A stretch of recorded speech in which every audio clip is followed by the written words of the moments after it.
In this video, we are going to understand the quantization of LLM models. We are going to understand that why do we need the quantization, the math behind the quantization, and some of the common formats that are used for the quantization. तो हम लोग start करते हैं that why do we need quantization okay तो suppose हमारे पास एक 70 billion parameter model है राइट एंड इसके जो वेट्स है तो बाय डिफॉल्ट जो वेट्स स्टोर होते हैं they are stored using the FP32 format, which takes around 4 bytes per weight. And now if we calculate the total model size, so that will come out to be, we have 70 billion parameters and each parameter required 4 bytes, right? So this will come out to be roughly 280 GB. अगर हम लोग बात करते हैं if we talk about the consumer GPUs, तो consumer GPUs के पास इतनी वीरैम नहीं होती है और अगर हम लोग कंज्यूमर जीपीयूज को कंसिडर नहीं करते we consider the enterprise GPUs okay तो एंटरप्राइज जो जीपीयूज हैं वहां पर भी इतनी स्पेस अवेलेबल नहीं है तो अब हमारे माइंड में क्वेश्चन आना चाहिए दैट कि अगर हम लोग कंज्यूमर जीपीयूज में भी इसको नहीं चला सकते हैं एंटरप्राइज जीपीयूज में भी नहीं चला सकते हैं तो हम लोग इस मॉडल को रन कैसे करेंगे राइट तो यहाँ पर there is a need of one compression technique okay So we need to compress this model and this compression is nothing but the quantization. अब यहाँ पर ये जो compression है that is the lossy compression. यहाँ पर lossless compression नहीं होता है quantization. अब यहाँ पर different formats हो सकते हैं quantization के like we have the very common FP16 quantization, then we have the INT8 quantization, उसके बाद हम लोग को 4 bit का INT4 देखने को मिलता है and even we have the 1 bit quantization, that is the bit quantization, and we have the ternary quantization. So quantization solves three major problems. First one is the reduction in VRAM requirement, then the faster inference. अब यहाँ पर model size छोटा है तो जो calculation है वो जल्दी परफॉर्म होगी right so we will get the faster inference and the third point is the reduction in the cost of hardware. Right, so this is why we need the quantization. Now let's understand about the math behind the quantization. Okay, तो हमारे पास एक original weight है x, okay, and we want to convert this into the quantized weight. Okay, तो weights यहाँ पर simply numbers हैं, right? अब हमें इसको एक quantized weight में convert करना है. So we have a formula that is this. So using this formula, we can convert any weight into quantized weight, right? तो यहाँ पर this S is the scale factor. So this is the scale factor and this Z is the 0 point, right? अब यहाँ पर हमें अगर dequantize करना है तो उसके लिए भी हम लोग यहाँ से फॉर्मूला फाइंड आउट कर सकते हैं. So that will come out to be this.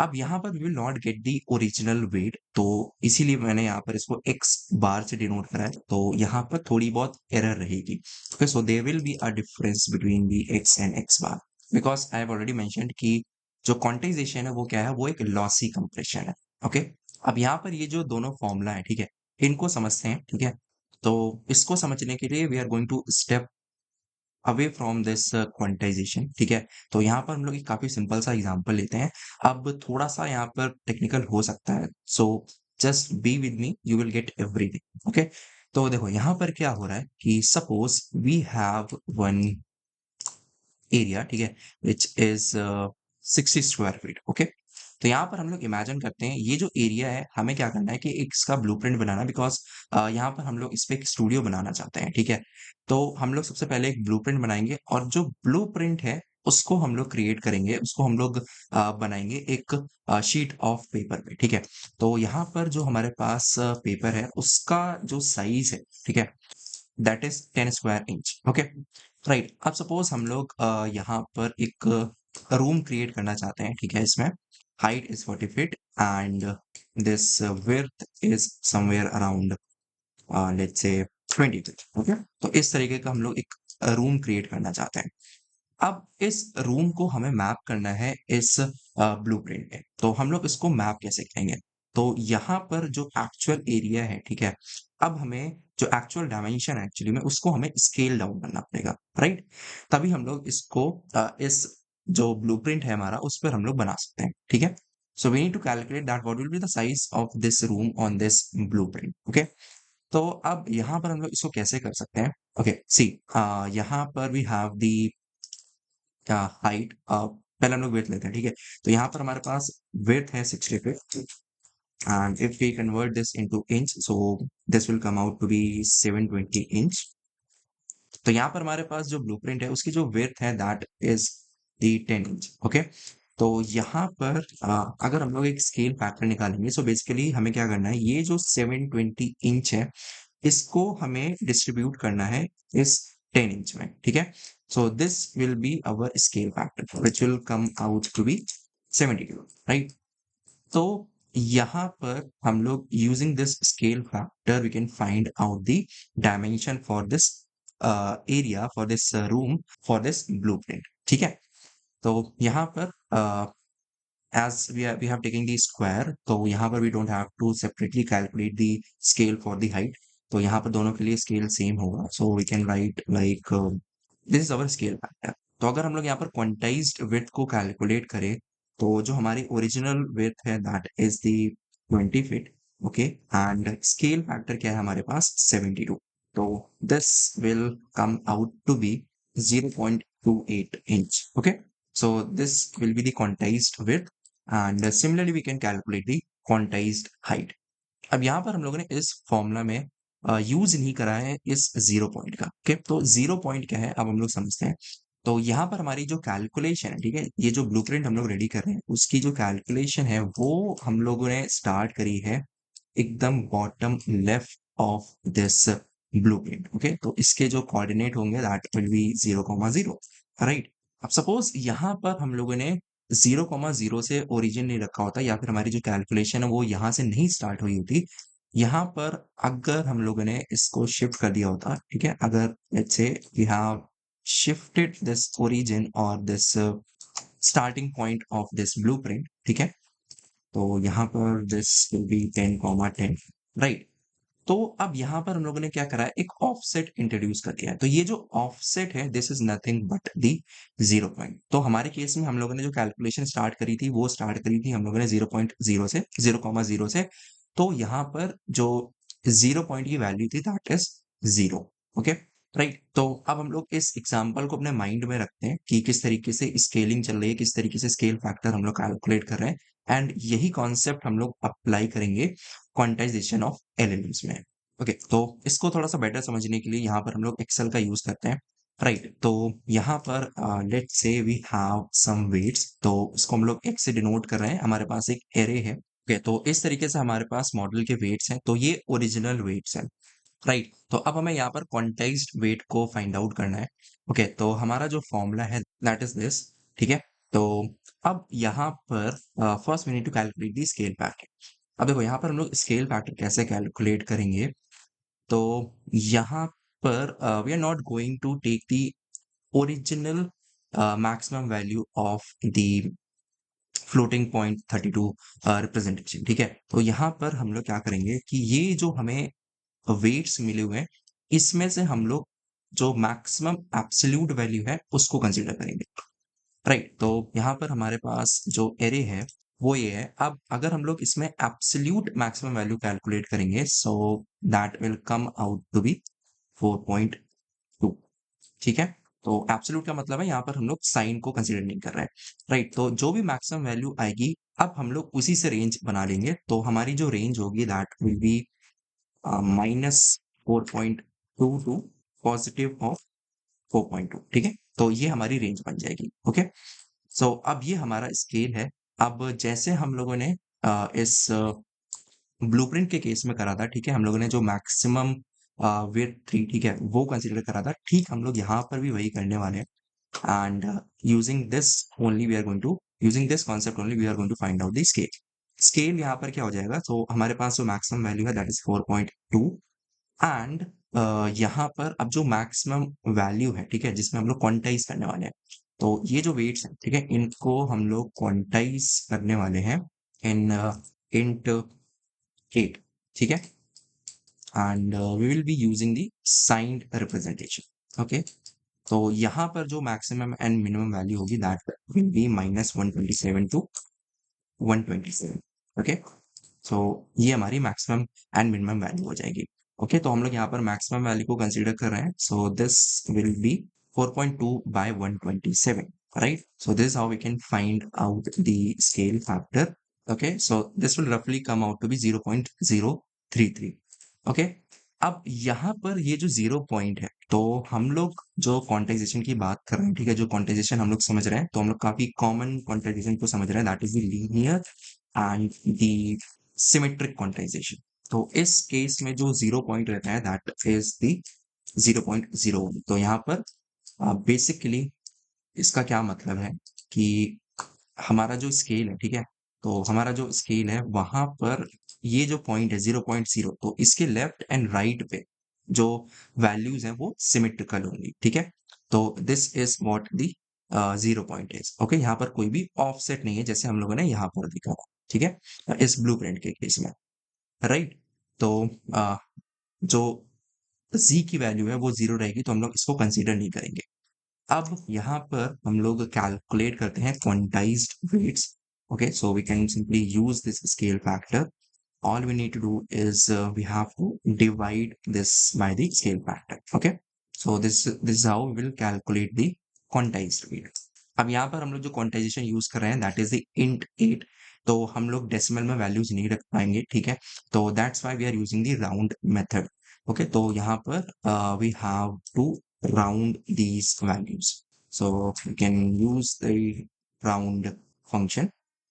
Okay, तो कुछ इस तरीके से हमें क्वांटाइज्ड वैल्यू मिल जाएगी, राइट। और यहाँ पर अब अगर हम लोग इनको डीक्वांटाइज करना चाहते हैं which is going to be x hat और एक्स डैश, ठीक है, तो this will be this. Okay, and यहाँ पर हम लोग जो हमारा 0 पॉइंट है that is the 0.0, so we can simply ignore that, so this will come out to be we can simply take the quantized value and multiply it by the scale factor, right? So we will get the dequantized value. अब यहाँ पर you can see कि there is some error. Okay, so if we calculate the error, so we are going to calculate the squared error. So you can see यहाँ पर हमें कुछ errors देखने को मिल रहे हैं. We will not get the exact original weight after dequantization. Okay, so this is how the math behind the quantization works. अब यहाँ पर एक क्वेश्चन आ सकता है दैट अगर हम लोग एक बार क्वांटाइज कर रहे हैं तो हमें डी क्वांटाइज करने की जरूरत क्या है। तो जब भी यहाँ पर जब जो मैट्रिक्स मल्टीप्लिकेशन होता है यूजिंग द जीपीयूज, तो वहां पर ये जो वेट्स हैं इनको वापस से फ्लोटिंग पॉइंट में कन्वर्ट करना पड़ता है, तभी ये जो कैलकुलेशन है वो परफॉर्म होती है, because that's how that hardware is designed. Okay, तो यहाँ पर हमें डीक्वांटाइज करना पड़ता है, right. So that is why this dequantization also is also needed. Now let's see some of the common formats of the quantization. तो यहाँ पर हम लोगों ने देखा दैट जो FP32 है, ठीक है, वो बाय डिफॉल्ट है। तो अगर हम लोग FP32 का यूज करते हैं टू सेव दी वेट्स, तो उस केस में क्या होगा कि हम लोग LLM को VRAM में लोड ही नहीं कर पाएंगे, बिकॉज यहाँ पर हमारे पास इतनी ज्यादा VRAM अवेलेबल ही नहीं है, राइट। तो हम लोग LLMs का यूज ही नहीं कर पाएंगे। तो यहाँ पर जो मोस्ट कॉमनली यूज होता है दैट इज FP16 और BF16. अब FP16 is floating point 16 bit, okay, and जो BF16 है that is the brain float 16, which is developed by the Google. If you want to know more about the brain float, then you can find the link in the description and you can read more about this. तो यहाँ पर ये most commonly use quantization format है, जिससे यहाँ पर जो training cost है वो भी कम हो जाती है and we can easily run the LLMs. We can easily run the models like 70 billion parameters model. Okay, so this is the uh, common one. Then there is the INT8, that is the 8-bit quantization. तो यहाँ पर क्या होता है कि जो model का size है that is reduce to exactly half, 50% हो जाता है, तो हमें वी रैम यहाँ पर जस्ट हाफ चाहिए, ठीक है। एंड यहाँ पर जो एक्यूरेसी रहती है उसमें भी हमें यहाँ पर बहुत बड़े एरर्स देखने को नहीं मिलते हैं, so we can say accuracy is almost 100%। Then there is the 4-bit quantization. अब यहाँ पर ये जो क्वांटाइजेशन है this is basically for the consumer GPUs. तो अगर हम लोग बात करें लाइक GTX 6050, RTX 3060, ठीक है, जिसमें 6 GB 4 GB वी रैम होती है। तो अगर हमें इन जीपीयूज पर मॉडल को रन करना है तो हमें काफी ज्यादा कंप्रेस करना होगा, राइट। तो वहां पर basically you will find out कि जो 4 बिट क्वांटाइजेशन मॉडल्स है हम लोग उन्हीं को रन करते हैं। अब यहाँ पर क्या होता है, मॉडल तो फिट हो जाता है वीरैम में, ठीक है, ये तो एक चीज हो गई, लेकिन यहाँ पर हमें एक्यूरेसी उतनी ही ज्यादा नहीं होती। तो यहाँ पर एक्यूरेसी कम होती है, ठीक है, एक्यूरेसी में हमें एरर देखने को मिलता है। Now if you talk about the bit 1 bit quantization, so 1 bit quantization यहाँ पर कैसे होती है, यहाँ पर सिर्फ दो ही वैल्यूज होती हैं that are allowed. एक तो होती है -1 and 1. Okay, then there is one more 1 bit quantization, that is the ternary quantization. Okay, तो यहाँ पर instead of one value we have the three values. Okay, तो यहाँ पर हमारे पास ये तीन different values होती हैं। अब यहाँ पर हम लोग समझते हैं कि हमें 1 बिट क्वांटाइजेशन चाहिए क्यों, ठीक है, हम लोग इतना ज्यादा क्यों कंप्रेस करना चाह रहे हैं एलएलएम्स को, राइट। अब देखो यहाँ पर अगर हमें क्वांटाइजेशन को, जो हमारे आईओटी डिवाइसेस होते हैं, ठीक है, स्मार्ट वॉचेस हैं, लाइक जो एज डिवाइसेस, ठीक है, जहां पर जीपीयू नहीं अवेलेबल है, जहां पर जो फ्लोटिंग पॉइंट अर्थमेटिक का हार्डवेयर है वो अवेलेबल नहीं है, ठीक है, तो वहां पर भी अगर हमें एलएलएम को चलाना है तो वहां पर हम लोग कैसे चला पाएंगे, ठीक है। सो उस जगह पे ये जो 1 बिट क्वांटाइजेशन मॉडल्स हैं वो काम करेंगे, बिकॉज यहाँ पर क्या हो रहा है कि हम लोग कंप्लीटली रिमूव कर दे रहे हैं जो फ्लोटिंग पॉइंट है, ठीक है, यहाँ पर सिर्फ और सिर्फ इंटीजर्स हैं। तो अब जो फ्लोटिंग पॉइंट हार्डवेयर रिक्वायर्ड है जो कि जीपीयू में प्रेजेंट होता है, अब हमारी डिपेंडेंसी उससे हट गई, राइट। तो अब जितनी भी कैलकुलेशन होनी है वो सिंपल जो ऑपरेशन है एडिशन सब्ट्रैक्शन उससे परफॉर्म हो सकती है, राइट। तो अब जितने भी एज डिवाइसेस होती हैं वहां पर जीपीयू अवेलेबल नहीं होता है, तो वहां पर जो बेसिक हार्डवेयर होता है वो होता है। So we can easily run these 1 bit quantization models. यहाँ पर एक बहुत बड़ा कैच है दैट जैसे हम लोगों ने देखा कि अगर हमारे पास एक FP16 मॉडल है तो उसको हम लोग उसके जो वेट्स हैं, ठीक है, उसको हम लोग क्वांटाइज करके कन्वर्ट कर सकते हैं INT4 में, INT8 में, ठीक है। लेकिन जो 1 बिट क्वांटाइजेशन है यहाँ पर क्या होता है कि इसको हम लोग डायरेक्टली कन्वर्ट नहीं कर सकते हैं। तो यहाँ पर जो इसकी ट्रेनिंग है वो भी 1 बिट में होनी चाहिए, then only we can utilize these type of LLMs. तो यहाँ पर हम लोगों ने समझा कि जो इंट 4 है यहाँ पर एक्यूरेसी काफी ज्यादा कम हो जाती है। सो इसकी एक्यूरेसी को बढ़ाने के लिए there is NF4 quantization format. So now what is this, is the normal float 4। हम लोगों ने जो क्वांटाइजेशन की मैथ समझी थी वो हम लोगों ने समझी थी for linear and symmetric quantization, जिसमें क्या हो रहा था कि हर एक वैल्यू इक्वली डिस्ट्रीब्यूटेड थी, राइट। अब यहाँ पर ये जो नॉर्मल फ्लोट 4 है, this is the non linear quantization, right. अब नॉन लीनियर क्वांटाइजेशन का क्या मतलब होता है, तो जैसे कि जैसे हम लोगों ने समझा लीनियर एंड सिमेट्रिक में क्या होता है, जो डिस्ट्रीब्यूशन है वैल्यू का वो इक्वल होता है, ठीक है। अगर हमारे पास एक स्केल है, ठीक है, तो अगर हम लोग 3 पॉइंट कंसिडर करते हैं, right, this is point A and this is point B, this is point C, right? Okay. Now if we calculate the distance between A and B, so this will come out to be x. और अगर हम लोग distance calculate करते हैं between B and C, so this will also come out to be x. तो यहाँ पर दोनों point एक same distance पे, ओके।